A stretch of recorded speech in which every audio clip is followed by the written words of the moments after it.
what we are experiencing is not communism, and it's not necessarily fascism, and it's technocracy. Now, can you quickly define the technocracy, and then answer me this: do you think that the fact that this is a new form of totalitarianism may be why a lot of people also do not recognize? And then we're going to go into the psychology, the hypnosis of people just not seeing what's going on. Sorry, did I make that too long? No, that was absolutely fine. Yeah, the technocracy, to get back to the history of technocracy, that started in the 1920s with a guy named Howard Scott. And Howard Scott was an engineer. And as an engineer, he said, unless you can track it, you can't control it.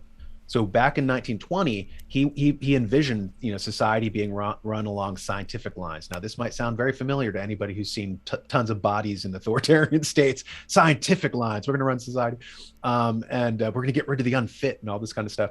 And so, so Howard Scott got a lot of traction, and a lot of heavyweight intellectuals were mixed up with technocracy in 1920. But at the time, they did not have the computing power to be able to track all the things that you would need to track to control a society, right? And so fascism jumped, cut in line, communism cut in line, but really the fascination, and all of these states, by the way, used elements of technocracy. They would control people, they would tattoo people, and be able to track them, and all these new systems.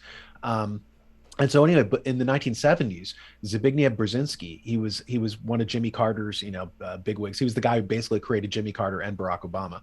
And Brzezinski is this Polish aristocrat. He came from, Poland, came to the United States, and he basically was running the Jimmy Carter administration.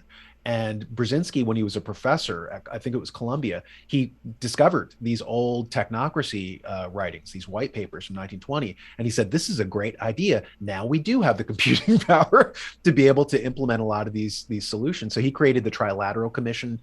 He created the SES, the Senior Executive Service, to basically put corporations in charge of all of our departments in the government.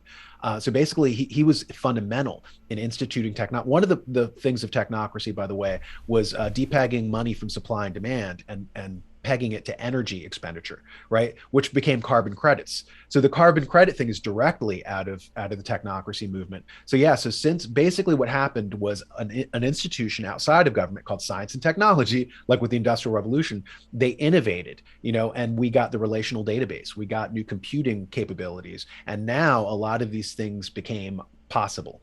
And so that's why you see it starting to emerge now, and in the form that it's starting to emerge now. And it's a corporate form of, although this does go back, there are elements of this in fascist Italy, which Bernard Baruch also did.